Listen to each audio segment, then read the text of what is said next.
Elle a laissé un mot disant qu'elle avait besoin de se retrouver et elle a disparu avec 80 000 € de nos économies pendant un an. Silence radio. Puis, le texto est arrivé. Je me suis bien amusé. Maintenant, je suis prête à redevenir une épouse. Je n'ai pas répondu. Quand elle s'est présentée à ma porte, elle a vu qui lui a ouvert. Son visage est devenu livide. Je m'appelle Russell Lawson, mais tout le monde m'appelle Russ. J'ai 50 ans, et jusqu'à l'année dernière, je pensais que ma vie était parfaitement tracée, un mariage solide avec Yvonne, 2 enfants adultes qui faisaient leur chemin dans la vie. Et une entreprise qui tournait presque toute seule.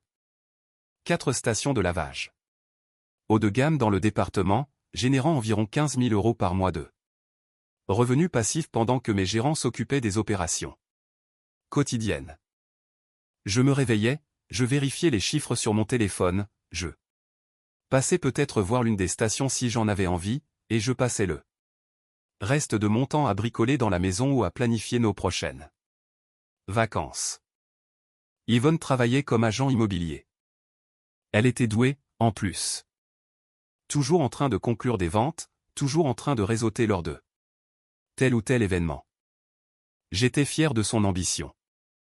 Elle rentrait tard, sentant le vin et les amuse-bouches des visites de maison, et je lui demandais comment s'était passée sa journée.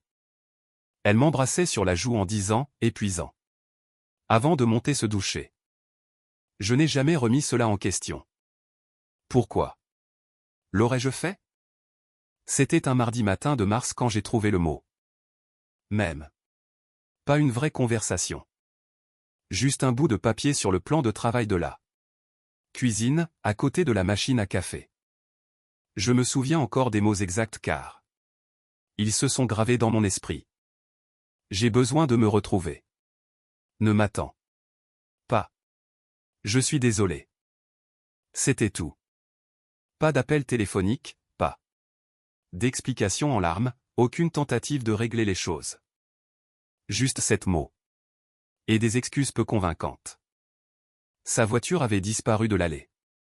La moitié de son dressing était vide et notre compte épargne commun était allégé de 80 000 €. Je suis resté là, en peignoir, tenant ce mot, avec l'impression que quelqu'un venait de dérober le sol sous mes pieds. Les premières semaines ont été les plus difficiles. J'ai appelé son téléphone une centaine de fois. Chaque appel tombait directement sur sa messagerie. Je suis passé devant son agence, mais son collègue m'a dit qu'elle avait pris un congé à durée indéterminée. Nos enfants, Owen et Piper, savaient quelque chose que j'ignorais. Je pouvais le voir à leur façon d'éviter mon regard quand je leur demandais s'ils avaient des nouvelles de leur mère. Owen, surtout, est devenu très vite défensif. Elle traverse une période difficile, papa. Laisse-lui de l'espace. Comme si j'étais le problème. Comme si je l'étouffais par ma simple existence. J'ai appris plus tard, bien plus tard, qu'il lui envoyait de l'argent, finançant cette crise de la quarantaine qu'elle vivait pendant que moi, je restais à la maison à essayer de maintenir notre famille à flot. 3 mois après le départ d'Yvonne, j'ai arrêté de compter les jours. J'ai cessé de vérifier mon téléphone toutes les 5 minutes, dans l'espoir d'un texto qui n'arrivait jamais. J'ai commencé à vivre à nouveau, ou du moins, à suivre le mouvement. Se réveiller, se doucher, vérifier les chiffres de l'entreprise. Trouver quelque chose à réparer dans la maison. La pelouse avait besoin d'être tondue chaque semaine. Les gouttières devaient être nettoyées. La clôture avait une latte qui bougeait que je me promettais de remplacer, sans jamais le faire. C'est là que j'ai remarqué Théa. Elle avait emménagé dans la maison en location. En face de chez moi vers la fin mai. Je ne faisais pas trop attention au quartier à l'époque, trop enfermé dans mes propres pensées. Mais un matin, j'étais devant, en train d'arroser les massifs de fleurs qu'Yvonne entretenait autrefois. Et j'ai vu cette femme en tenue médicale sortir d'une Honda Civic. Cabossée. Elle avait l'air épuisée, de cette fatigue qui s'installe dans les os. Après une longue nuit de garde, ses cheveux noirs attachés en queue de cheval. Une tasse de café dans une main, les clés dans l'autre. Elle a jeté un coup d'œil et m'a fait un petit signe de la main. J'ai hoché la tête en retour. Pas vraiment d'humeur à discuter. Théa Kimble, j'ai appris que c'était son nom. Elle travaillait comme infirmière en réanimation au centre hospitalier du département, faisant des gardes de 12 heures qui alternaient entre jour et nuit. Elle avait 35 ans, n'avait jamais été mariée et vivait seule dans une maison trop grande pour une personne. Un peu comme moi. Nous ne nous parlions pas beaucoup au début, juste un signe occasionnel quand nous nous croisions. Elle partait au travail quand je vérifiais mon courrier. Je sortais les poubelles quand elle rentrait. Une courtoisie de voisinage, rien de plus. Puis, un samedi matin, j'étais dans mon allée en train de faire la vidange de mon utilitaire quand elle est venue vers moi avec une assiette recouverte de papier aluminium. On dirait que vous pourriez avoir besoin de cookies faits maison, a dit Théa, sa voix chaleureuse, mais sans être intrusive. Elle a posé l'assiette sur mon établi. Pépites de chocolat. Attention, ils sont un peu brûlés sur le dessous. J'ai essuyé mes mains sur un chiffon et je les regardais. Elle n'essayait pas de flirter ou de fouiner dans ma vie. Elle était juste une bonne voisine. Quelque chose dans ce geste simple m'a touché plus fort que je ne l'aurais cru. Merci, ai-je dit, ma voix plus rauque que prévu. Je suis Russ. Je sais, a-t-elle répondu avec un léger sourire. J'ai vu votre nom sur la boîte aux lettres. Je suis Théa. Ouais. La tenue médicale a un peu vendu la mèche pour la profession, ai-je dit, tentant une forme d'humour. Elle a ri. Un son authentique que je n'avais pas entendu dans mon jardin depuis des mois. Observateur. Vous étiez à la maison? En quelque sorte. Je possède quelques stations de lavage. Mes gérants s'occupent de la plupart du travail. J'ai fait une pause, puis j'ai ajouté, ça me donne beaucoup de temps pour trop réfléchir à tout. Théa m'a étudié un moment. Non. Pas avec pitié, mais avec compréhension. Eh bien, si vous avez besoin de trop réfléchir à haute voix, je suis généralement à la maison les mercredis matins. Je fais du café correct. Elle n'a pas attendu de réponse, elle s'est juste retournée et a retraversé la rue, me laissant là avec une assiette de cookies légèrement brûlée et le sentiment étrange que peut-être la vie n'était pas complètement gelée après tout. J'ai mangé 3 cookies avant midi. Ils étaient parfaits. Le mercredi matin est arrivé et je me suis retrouvé à traverser la rue vers la maison de Théa sans plan précis, juste une vague invitation et la réalisation que j'avais passé trop de matinées seul avec mes pensées. Le café qu'elle a préparé était assez fort pour décaper de la peinture, servie dans des tasses dépareillées qu'elle avait chinées dans des brocantes. Alors, c'est quoi ton histoire, Russ, a demandé Théa, s'installant dans un fauteuil usé en face de moi. Direct, sans détour. J'ai apprécié cela. Ma femme est partie. Il y a presque 4 mois, ai-je dit, les mots sortant plus facilement que je ne l'avais prévu. Un mot sur le plan de travail, la moitié des économies. Envolées. Aucune explication. Elle a juste décidé qu'elle avait besoin de se retrouver. Théa a hoché la tête lentement, son expression neutre. C'est dur. Tu as eu des nouvelles? Pas un mot. Nos enfants semblaient en savoir plus qu'ils ne me disent, mais ils gardent ses secrets. J'ai pris une longue gorgée de ce café amer. Owen, mon fils. Il agit comme si j'étais le méchant pour avoir seulement posé des questions. Et Piper, ma fille, elle pleure juste et dit. Maman avait besoin d'espace. De l'espace par rapport à quoi, a demandé Théa. C'est la question à 1 million d'euros. J'ai posé la tasse sur la table basse. 26 ans de mariage et apparemment, je l'ai tout fait sans le savoir. Théa est restée silencieuse un moment, puis a dit quelque chose qui m'a surpris. Mon père est décédé l'année dernière. D'un cancer. J'étais son infirmière vers la fin. Je me suis occupé de lui à domicile en soins palliatifs. Je suis désolé, ai-je dit, sincèrement. Ton frère Russell. A-t-elle poursuivi, sa voix prudente. Il était l'un de mes patients il y a 3 ans. Un hôpital différent, un service différent, mais je me souviens de lui. Tu venais lui rendre visite chaque jour durant sa dernière semaine. L'air dans la pièce a changé. Je l'ai fixé, les pièces du puzzle s'assemblant. Tu savais qui j'étais quand tu as emménagé. Je t'ai reconnu. Oui, a admis Théa. Mais je n'en ai pas parlé parce que je n'étais pas sûr que tu te souviendrais de moi. On ne s'est croisé que quelques fois dans les couloirs. Je suis désolé de ne pas l'avoir dit plus tôt. J'ai assimilé cette information en cherchant de la colère ou une trahison, mais je n'ai trouvé ni l'une ni l'autre. Pourquoi me le dire maintenant? Parce que tu mérites l'honnêteté. A-t-elle dit simplement. Et parce que je ne veux pas construire une amitié sur quelque chose qui n'est pas dit. Ton frère était un homme bien. Tu étais là pour lui quand ça comptait. Ça en dit long sur qui tu es. J'ai hoché la tête, la gorge serrée. C'était le meilleur des frères. Ça, c'est sûr. J'en doute. A répondu Théa avec un petit sourire. Mais tu peux continuer à le penser si ça t'aide. Nous sommes restés là à boire un café terrible, et d'une certaine manière, la matinée semblait moins lourde que lorsque j'avais franchi sa porte.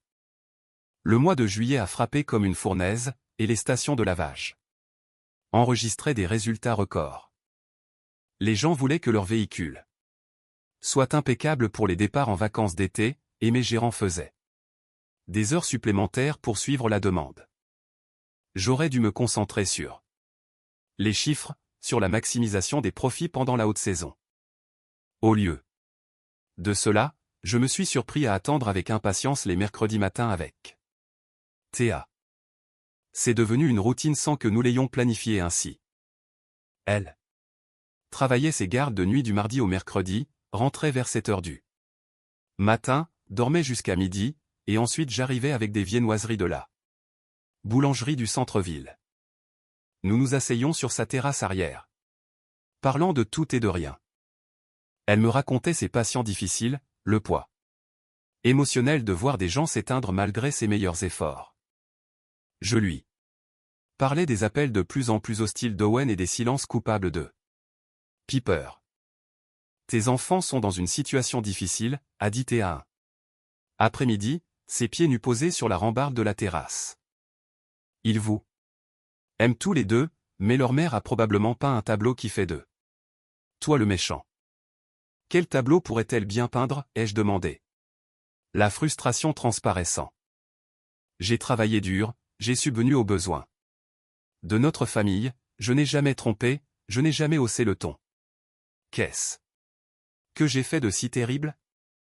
Peut-être que c'est ça le problème, a dit Théa doucement. Tu étais stable, prévisible, sûr. Certaines personnes confondent ça avec ennuyeux. Ça a piqué parce que c'était probablement vrai. Yvonne avait l'habitude de m'appeler son roc. Quand les rocs sont-ils devenus quelque chose devant lequel on s'enfuit plutôt que sur lequel on s'appuie? Un soir de fin juillet, je remplaçais les lattes pourries de la terrasse de Théa quand elle est sortie avec 2 bières. Elle n'avait pas travaillé depuis 3 jours, rattrapant son sommeil et paraissant plus reposée que je ne l'avais jamais vue. Tu n'es pas obligé de tout réparer chez moi, tu sais, a-t-elle dit en me tendant une bouteille. Je peux engager quelqu'un. Je sais, ai-je répondu en testant la stabilité de la nouvelle latte, mais j'aime travailler de mes mains. Ça m'évite de trop réfléchir. Théa sait. Assise sur les marches à côté de ma boîte à outils. Est-ce que je peux te poser une question personnelle? Vas-y. Est-ce que tu fais tout ça parce que tu essaies d'avancer ou parce que tu attends toujours qu'elle revienne? J'ai arrêté de travailler et je l'ai regardé droit dans les yeux. Il y a 2 mois, j'aurais dit que j'attendais. Maintenant, je ne sais pas. J'essaie juste de comprendre ce qui vient après. C'est juste, a dit Théa. Elle a pris une gorgée de sa bière, puis a ajouté, pour ce que ça vaut, je pense que ce qui vient après pourrait être meilleur que ce qui est venu avant. Cette nuit-là, après être rentré, je suis resté debout dans ma chambre à fixer les photos sur la commode. Yvonne et moi le jour de notre mariage, jeunes, stupides et sûrs d'avoir tout compris. J'ai pris cette photo et je l'ai mise dans un tiroir. Non. Pas par colère, juste par acceptation. Certains chapitres se terminent, que vous soyez prêts ou non. C'est arrivé un mardi soir de fin septembre. Presque. Exactement un an après le départ d'Yvonne. J'étais dans le garage à ranger des outils. Théa était à l'intérieur à préparer le dîner parce qu'elle avait insisté sur le fait que je devais manger autre chose que des sandwichs et des plats à emporter. Nous étions devenus à l'aise l'un avec l'autre au cours des derniers mois. Assez à l'aise pour qu'elle ait une brosse à dents dans ma salle de bain. Et que j'ai une clé de chez elle pour les urgences. Rien d'officiel, pas d'étiquette, juste 2 personnes qui avaient trouvé quelque chose qui valait la peine d'être conservé. Mon téléphone a vibré sur l'établi. Numéro masqué. Mais l'aperçu du message m'a noué l'estomac avant même que je l'ouvre. Complètement. Je me suis bien amusé. Maintenant, je suis prête à redevenir une épouse. On peut parler? Pas de salutations, pas d'excuses, juste ça, comme si elle avait été en vacances et était prête à rentrer à la maison maintenant. Que le temps était devenu froid. J'ai fixé l'écran jusqu'à ce qu'il s'éteigne. Puis je l'ai relu quand je l'ai rallumé. Une année entière de silence, et c'était ce qu'elle avait choisi de dire. Théa est apparue dans l'encadrement de la porte du garage, s'essuyant les mains avec un torchon de cuisine. Le dîner est presque prêt. Tu viens, ou je t'apporte une assiette ici? Je lui ai tendu le téléphone sans un mot. Elle a lu le message, son expression passant de la curiosité à la compréhension, puis à quelque chose de plus dur. Est-ce que tu vas répondre, a demandé Théa, sa voix soigneusement neutre. Non, ai-je dit, le mot sortant avec plus de certitude que je n'en ressentais. Il n'y a rien à dire là-dessus. Elle va réessayer, a prévenu Théa. Les gens comme ça, ils ne supportent pas bien le silence. Elle avait raison. Au cours des 3 jours suivants, d'autres messages sont arrivés. Chacun plus désespéré, plus manipulateur que le précédent. J'ai fait une erreur. S'il te plaît. J'étais perdu. Je ne savais pas ce que je faisais. Les enfants regrettent qu'on ne soit plus ensemble. Ce dernier a fait bouillir mon sang. Les enfants. Comme si Owen ne m'avait pas envoyé d'argent dans mon dos. Comme si Piper n'avait pas su exactement où était sa mère tout ce temps pendant que je m'inquiétais, que je faisais mon deuil et que je reconstruisais ma vie à partir de rien. Je n'ai répondu à aucun d'entre eux. Au lieu de cela, j'ai fait quelque chose que j'aurais dû faire il y a des mois. J'ai appelé un avocat. Pas n'importe quel avocat, mais un spécialiste des divorces où l'une des parties avait abandonné le mariage et volé les actifs conjugaux. La consultation fut édifiante. Il s'est avéré que j'avais plus de poids juridique que je ne le pensais. L'argent qu'elle avait pris, l'année d'abandon, le manque total de communication, tout jouait en ma faveur. Mon avocate, une femme tranchante nommée Barbara Chin, a exposé les choses clairement. Monsieur Lawson, si votre femme veut se réconcilier, elle va devoir le faire par les voies légales maintenant, a déclaré Barbara en faisant glisser des documents sur son bureau. Et compte tenu de ce que vous m'avez dit, je vous recommande de commencer à rassembler des preuves d'éventuelles liaisons extra-conjugales. Cela renforcera considérablement votre position. Comment je fais ça, ai-je demandé. Un détective privé. J'ai quelqu'un avec qui je travaille régulièrement. Il est discret, minutieux et rapide. S'il y a quelque chose à trouver, il le trouvera. J'ai signé une convention d'honoraires cet après-midi-là, non par vengeance, mais par protection. Théa commençait à compter pour moi d'une manière qui m'effrayait, et je devais m'assurer qu'Yvonne ne puisse pas faire exploser ce que nous construisions avec une quelconque prétention juridique sur mes actifs ou ma vie. Quand je suis rentré, Théa était assise sur mon porche, toujours en tenue médicale après sa garde. Elle s'est levée quand elle m'a vu, cherchant des réponses sur mon visage. J'ai engagé un avocat, ai-je dit simplement. Et un détective privé. Si elle veut revenir, elle découvrira qu'il est trop tard. Théa n'a rien dit. Elle s'est juste approchée et a enroulé ses bras autour de moi.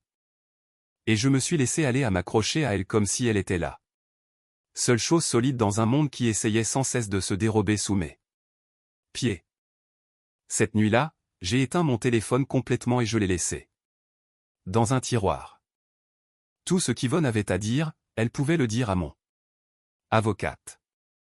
J'en avais fini d'être son filet de sécurité. On a frappé tôt un samedi matin, 2 semaines après ce premier texto. J'étais dans la cuisine en train de préparer le café. Théa était à l'étage en train de prendre une douche. Nous avions passé la veille à trier de vieilles boîtes dans mon grenier, décidant quoi garder et quoi enfin jeter. C'était symbolique, d'une certaine manière, de nettoyer le passé pour faire place à ce qui venait après. Les coups étaient insistants, exigeants. Je savais qui c'était avant même de regarder par la fenêtre. Yvonne se tenait sur mon porche, ayant l'air d'être sortie d'un magazine. Cheveux parfaits, maquillage impeccable, portant une tenue qui coûtait probablement plus cher que le loyer mensuel de la plupart des gens. Elle semblait bronzée, reposée, comme si elle avait passé l'année écoulée dans un spa. Plutôt qu'à détruire un mariage. Je n'ai pas ouvert la porte tout de suite. Je suis juste resté là à regarder cette femme avec qui j'avais passé 26 ans et je n'ai ressenti absolument rien. Aucune colère, aucun désir, aucune curiosité sur l'endroit où elle avait été ou ce qu'elle avait fait. Juste un espace froid et vide là où ses sentiments vivaient autrefois. La douche à l'étage s'est arrêtée. J'ai entendu Théa bouger dans la chambre. Yvonne a frappé à nouveau, plus fort. Cette fois. Russell, je sais que tu es là. Je peux voir ton utilitaire dans l'allée. S'il te plaît, parle-moi juste. Je me suis dirigé vers la porte mais je ne l'ai pas ouverte. Tu dois partir, Yvonne. Il n'y a rien à dire. J'ai fait une erreur, a-t-elle crié à travers la porte, sa voix prenant ce ton suppliant qu'elle utilisait quand elle voulait quelque chose. J'étais perdu. J'avais besoin de temps pour comprendre les choses, mais je suis prête. Maintenant. Je veux rentrer à la maison. Ce n'est plus ta maison, ai-je dit, ma voix plate et factuelle. Tu es parti. Tu as pris 80 000 € et tu as disparu pendant un an sans un mot. Tu ne peux pas juste revenir parce que tu es prête maintenant. Russell, s'il te plaît. Je t'aime. Je t'ai toujours aimé. J'ai juste perdu mon chemin pendant un moment. J'ai failli rire. Elle avait perdu son chemin comme si elle avait pris un mauvais tournant au lieu de partir délibérément de tout ce que nous avions construit ensemble. C'est là que j'ai entendu des pas sur les escaliers derrière moi. Théa est apparue en haut du palier, portant l'un de mes vieux t-shirts et ses cheveux encore humides de la douche. Elle s'est arrêtée quand elle m'a vu à la porte, comprenant instantanément la situation. Tu veux que j'y aille, a demandé Théa. Doucement. J'ai fait un pas en arrière. Ouais, je pense que ce serait parfait. Théa s'est dirigée vers la porte et l'a ouverte avant que je puisse douter d'eux. La décision. L'expression soigneusement construite d'Yvonne s'est effondrée au moment où elle a vu qui se tenait sur le pas de ma porte, dans ma maison, portant mes vêtements. Ses yeux sont passés du visage de Théa jusqu'à son ventre, qui commençait juste à afficher une douce courbe à 5 mois de grossesse. Nous avions découvert la grossesse 3 semaines plus tôt, à peu près au moment où Yvonne avait commencé à envoyer ses textos désespérés. Le timing était tout, je suppose. Le visage d'Yvonne est devenu livide. Toute la couleur s'en est drainée. Comme si quelqu'un avait retiré un bouchon. Sa bouche s'est ouverte et fermée. Mais aucun mot n'est sorti. Puis-je vous aider, a demandé Théa, sa voix polie mais ferme. Pas hostile, pas suffisante, juste présente et inébranlable. Qui êtes-vous, a finalement réussi à articuler Yvonne, sa voix à peine au-dessus d'un murmure. Je suis Théa, a-t-elle répondu simplement. Et vous devez partir. Russell a été clair sur le fait qu'il ne veut pas vous parler. Yvonne a regardé par-dessus l'épaule de Théa pour essayer d'établir un contact visuel avec moi, mais je m'étais déjà détourné. Je suis entré dans la cuisine. Je me suis versé une tasse de café, écoutant Théa fermer calmement la porte et la verrouiller. À travers la fenêtre, j'ai regardé Yvonne rester sur le porche. Pendant un long moment, son calme parfait complètement démoli. Puis elle s'est retournée à sa voiture, c'est pas incertain comme si elle n'arrivait pas à croire ce qui venait de se passer. Théa est entrée dans la cuisine et s'est tenue à mes côtés. Ça va? Ouais, ai-je dit, surpris de constater que c'était vrai. Vraiment. Owen s'est présenté 2 jours après la visite ratée d'Yvonne et il n'est pas venu seul. Sa femme, Mélissa, était avec lui et je pouvais dire à la tension de sa mâchoire que c'était elle qui tirait les ficelles. Ils m'ont trouvé dans l'allée en train de laver l'un de mes véhicules personnels, quelque chose que je faisais le dimanche matin pour me vider la tête. On doit parler, papa, a dit Owen, sa voix tendue avec une colère à peine contenue. Il avait 27 ans mais agissait comme un adolescent, défendant l'honneur de sa mère. J'ai éteint le tuyau d'arrosage et je leur ai fait face. À quel sujet? À propos de toi qui remplace maman comme si elle n'avait jamais existé, a rétorqué Owen. À propos de toi qui fais emménager une inconnue dans sa maison et qui la met enceinte. À quoi tu penses, bon sang? D'abord, c'est ma maison, ai-je dit en gardant ma voix posée mais ferme. Ta mère l'a quittée il y a plus d'1 an. Deuxièmement, Théa n'est pas une inconnue et elle ne remplace personne. Elle construit quelque chose de nouveau avec moi.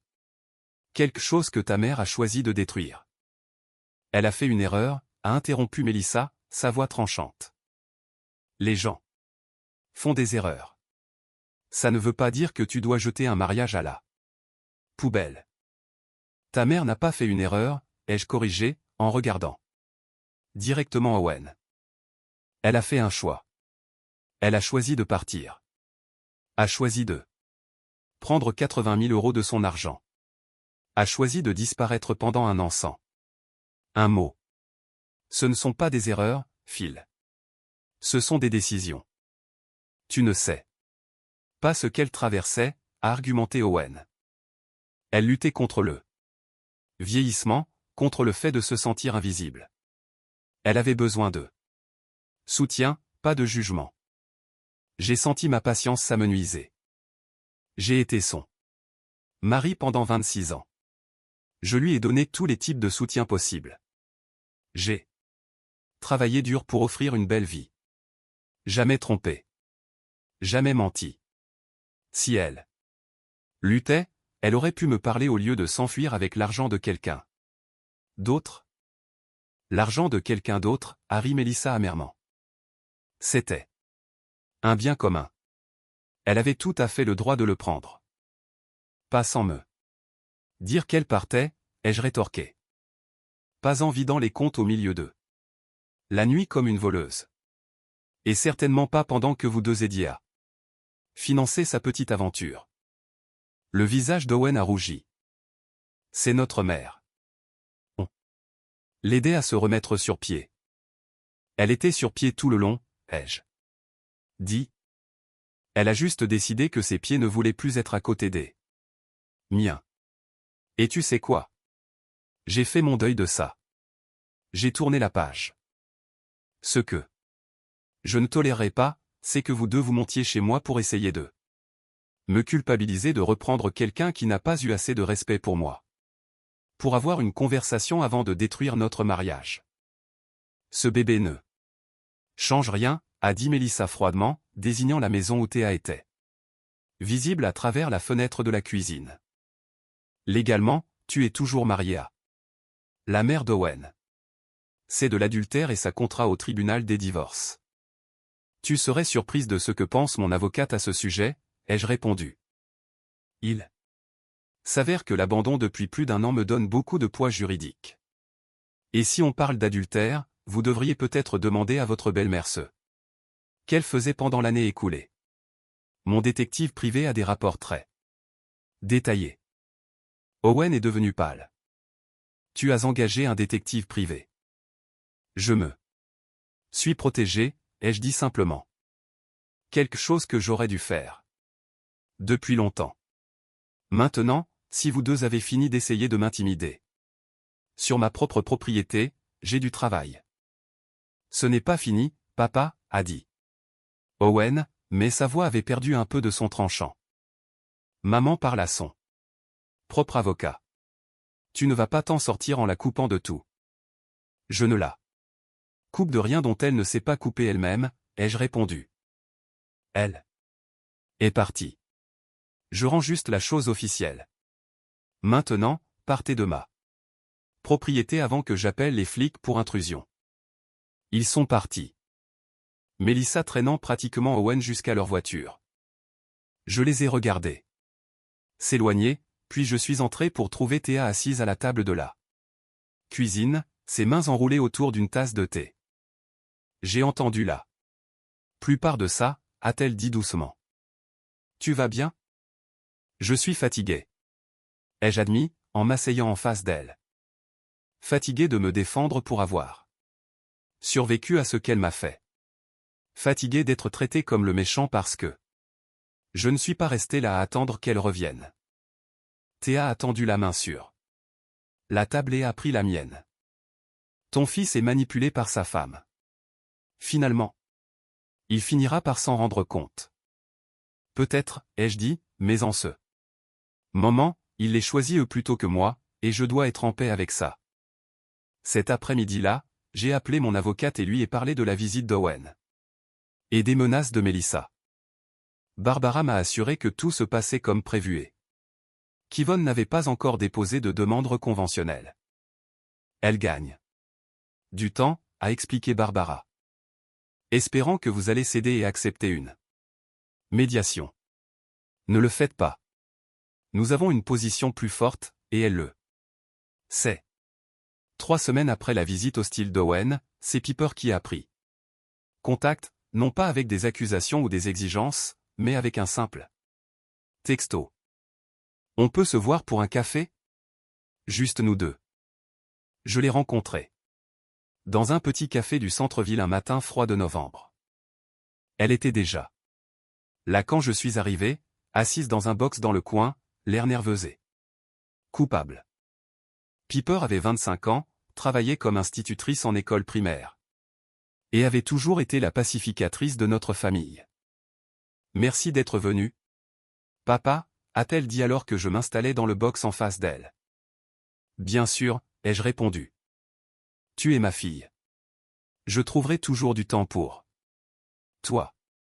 Les yeux de Piper se sont remplis de larmes. Je suis tellement désolé. J'aurais dû prendre contact plus tôt. J'aurais dû te défendre quand Owen était odieux. Tu étais dans une situation difficile, ai-je dit.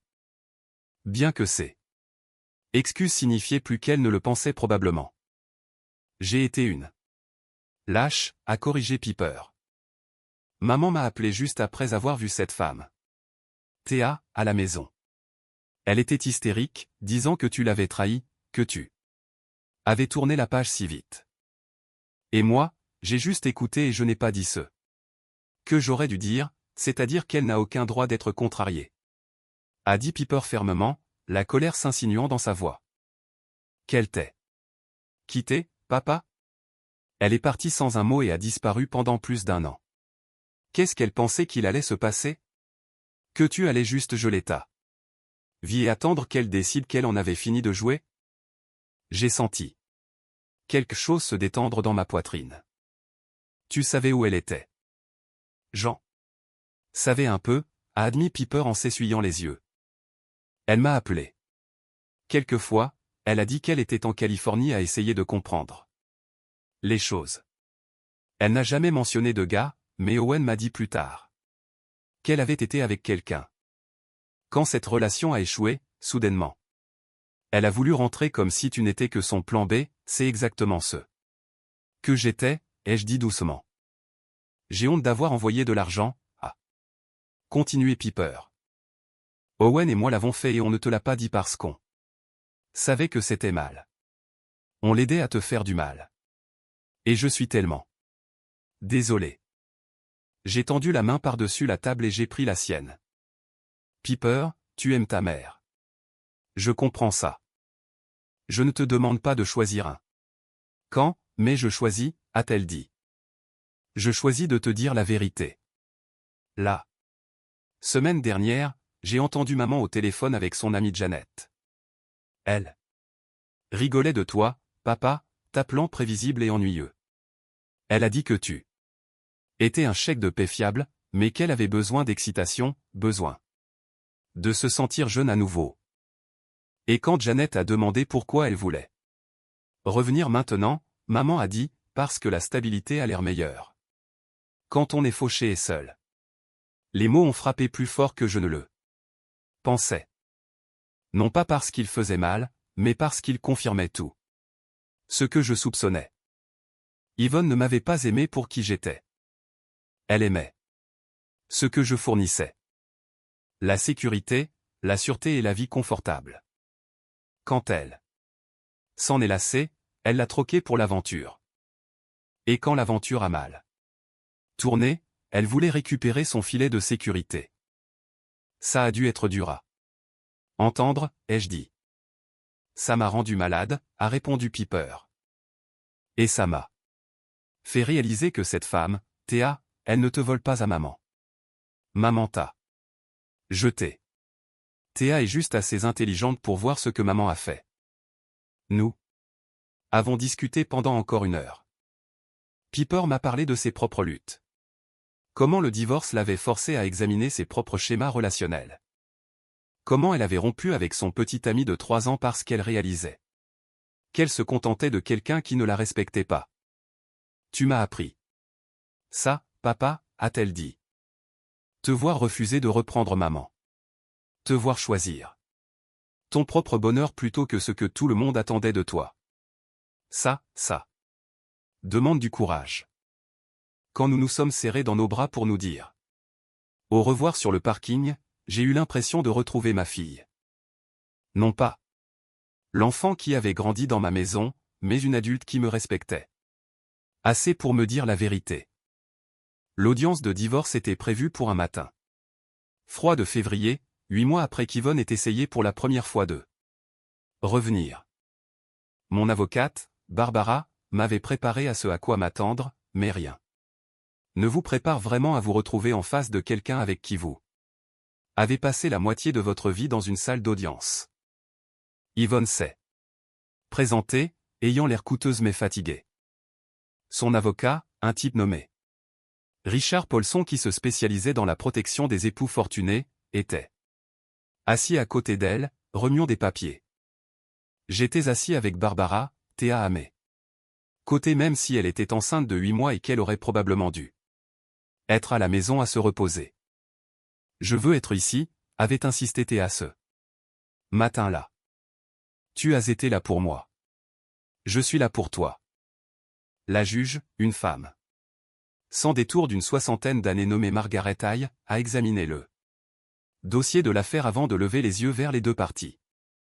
Il semble s'agir d'une affaire d'abandon simple. Madame Lawson, vous avez quitté le domicile conjugal en mars de l'année dernière et n'avez eu aucun contact avec votre mari pendant 12 mois. Est-ce exact? L'avocat d'Yvonne s'est levé. Votre honneur, ma cliente traversait une crise de santé mentale et avait besoin de temps pour se rétablir. Elle est prête à se réconcilier et à suivre une thérapie avec son mari.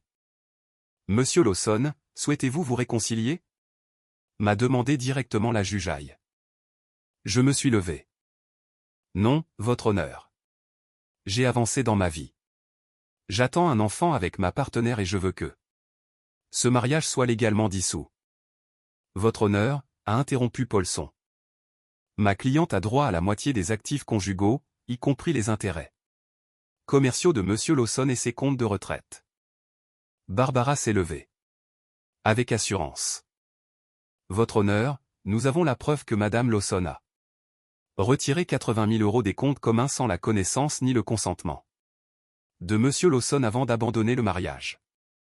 Nous avons également des preuves documentées de multiples liaisons extra-conjugales au cours des 3 dernières années, y compris une relation d'1 an avec un homme nommé Trevor Hastings qu'elle a entretenu tout en vivant dans le domicile conjugal. J'ai regardé le visage d'Yvonne devenir blanc. Le détective privé avait bien fait son travail. Trevor n'était pas juste un gars au hasard. C'était un investisseur immobilier qu'elle voyait lors de conférences professionnelles pendant des années avant qu'elle ne finisse par me quitter pour lui. Ces liaisons sont documentées, a demandé la jugeaille. Extensivement, votre honneur, a répondu Barbara, en remettant un dossier épais. Reçu d'hôtel. Texto. Récupéré du stockage cloud. Déclaration de témoins, collègues qui étaient au courant de la relation. La juge a examiné les documents en silence. L'avocat d'Yvonne a tenté de s'opposer, mais la jugeaille a levé une main. Madame Lawson, cette information est-elle exacte? Yvonne a regardé son avocat, puis moi, puis ses mains. J'ai fait des erreurs. Ce ne sont pas des erreurs, Madame Lawson. Ce sont des choix délibérés faits sur une période prolongée, a dit la jugeaille en fermant le dossier. J'accorde le divorce. Pour motif d'abandon et d'adultère. Monsieur Lawson, vous conserverez la pleine propriété de vos actifs commerciaux et de votre résidence principale. Madame Lawson, vous recevrez 15% des actifs conjugaux accumulés pendant le mariage. Moins les 80 000 € que vous avez retirés sans consentement. Tous les comptes de retraite restent avec Monsieur Lawson puisqu'il en était le principal contributeur. Votre honneur, ce n'est pas juste, a protesté Paulson. Juste serait que votre cliente rende l'argent qu'elle a volé et s'excuse de faire perdre du temps à ce tribunal, a répondu sèchement la jugeaille. Ce divorce est accordé. Nous avons fini ici. Sortir de cette salle d'audience. Avec la main de Théa dans la mienne donnait l'impression de sortir d'une cage dans laquelle j'étais piégé depuis des années. Yvonne a essayé d'attirer mon regard dans le couloir, mais j'ai continué à marcher. Il n'y avait plus rien à lui dire. Comment tu te sens, a demandé Théa quand nous sommes arrivés au parking. Libre, ai-je dit simplement. Pour la première fois depuis plus d'1 an, je me sens complètement libre. Cet après-midi-là, j'ai appelé mon avocate et je lui ai demandé de rédiger un nouveau testament. Tout est allé à Théa et à sa fille. Owen n'obtiendrait rien à moins qu'il ne revienne. Et même dans ce cas, ce serait un fonds en fiducie pour d'éventuels futurs petits-enfants, pas un accès direct à mes actifs. Piper recevrait un héritage substantiel parce qu'elle avait choisi l'honnêteté et la famille plutôt qu'une loyauté aveugle. Il ne s'agissait pas de punition. Il s'agissait de protéger ceux qui comptaient et de récompenser ceux qui m'avaient soutenu quand tout comptait. Notre fille, Emma Grace Lawson, est née un mardi matin de fin mars. 3,3 kg avec Une tête pleine de cheveux foncés et les yeux de sa mère. Je l'ai tenue dans la chambre d'hôpital pendant que Théa dormait, épuisée par l'accouchement, et j'ai senti quelque chose se mettre en place dans ma poitrine. C'était ce que la famille était censée être, pas une obligation ou une tradition où rester ensemble parce que c'est ce que les gens attendaient. Une vraie connexion, un vrai amour, un vrai choix. Piper est venue rendre visite cet après-midi-là, apportant des fleurs et un éléphant en peluche qu'elle avait choisi elle-même. Elle a pleuré quand elle a tenu sa petite sœur, racontant à Emma comment elle allait être la meilleure grande sœur du monde. Je n'ai jamais pensé que j'aurais un frère ou une sœur, a dit Piper en soutenant soigneusement la tête d'Emma. C'est le meilleur cadeau, papa. Tu vas être une sœur incroyable. Lui ai-je dit. Emma a de la chance de t'avoir. Owen n'est pas venu, n'a pas appelé, n'a même pas envoyé de texto. Melissa avait publié quelque chose sur les réseaux sociaux à propos de la trahison familiale que Piper m'a montré, mais je n'ai pas laissé ça me déranger. Owen finirait par comprendre ou non. Je ne pouvais pas contrôler ça. Ce que je pouvais contrôler, c'était d'être présent pour la famille que j'avais choisie et qui m'avait choisi en retour. Nous avons ramené Emma à la maison, dans une demeure remplie de chaleur et de lumière. Théa avait peint la chambre de bébé en jaune tendre et les voisins nous avaient organisé une petite fête avec des cadeaux pratiques comme des couches et des vêtements de bébé. La communauté nous avait accueillis et ça semblait juste. 10 mois après que le divorce ait été finalisé, j'ai croisé Yvonne dans un supermarché. Elle était seule, poussant un chariot avec quelques articles de base dedans. Elle semblait plus vieille, plus petite d'une certaine manière. Comme si la vie lui avait enlevé quelque chose d'essentiel. Recel, a-t-elle dit, s'arrêtant quand elle m'a vu avec Emma et le porte-bébé attaché à ma poitrine. Yvonne, ai-je répondu neutrement. Elle est magnifique, dit Yvonne, sa voix se serrant. Ta fille, merci. J'ai entendu dire que toi et Théa vous vous êtes mariés le mois dernier. Félicitations. Nous l'avons fait. Je suis resté simple, juste la famille proche et des amis proches, une petite cérémonie dans notre jardin. Piper a été la demoiselle d'honneur de Théa. Yvonne est restée là comme si elle voulait en dire plus, mais je ne lui ai pas donné l'ouverture. Emma a commencé à s'agiter et j'ai ajusté son porte-bébé. Je dois y aller, ai-je dit. Prends soin de toi, Yvonne. Je suis parti sans regarder en arrière. Il n'y avait plus de colère, plus d'amertume, juste de l'indifférence. Elle était quelqu'un que je connaissais autrefois, et c'était tout ce qu'elle serait jamais à nouveau. Ce soir-là, je me suis assis sur la terrasse arrière avec Théa pendant qu'Emma dormait dans son couffin entre nous. L'entreprise de lavage de voitures se portait mieux que jamais. J'ai promu deux de mes meilleurs gérants au poste de partenaire, leur donnant des parts de propriété qui les motivaient à exceller. Cela signifiait plus de revenus passifs. Et moins de stress pour moi. À quoi tu penses, a demandé Théa, sa main posant sur la mienne. Comment tout a dû s'effondrer pour que tout puisse se reconstruire, non, ai-je dit. Si Yvonne n'était pas partie, je ne t'aurais jamais trouvé. Jamais eu Emma. Jamais réalisé que je me contentais d'être l'option fiable de quelqu'un au lieu d'être le premier choix de quelqu'un. Tu es mon premier choix, a dit Théa fermement. Chaque jour. Et tu es le mien, ai-je répondu. Emma a fait un petit bruit dans son sommeil, et nous avons tous les deux souri. C'était ça. C'était la vie que j'étais censé avoir. Pas celle que j'avais planifiée ou attendue, mais celle pour laquelle je m'étais battu, que j'avais méritée et choisie avec des yeux clairs et un cœur ouvert. Parfois, la meilleure chose qui puisse vous arriver est la pire chose parce qu'elle vous force à vous reconstruire en quelque chose de plus fort que vous ne l'étiez auparavant.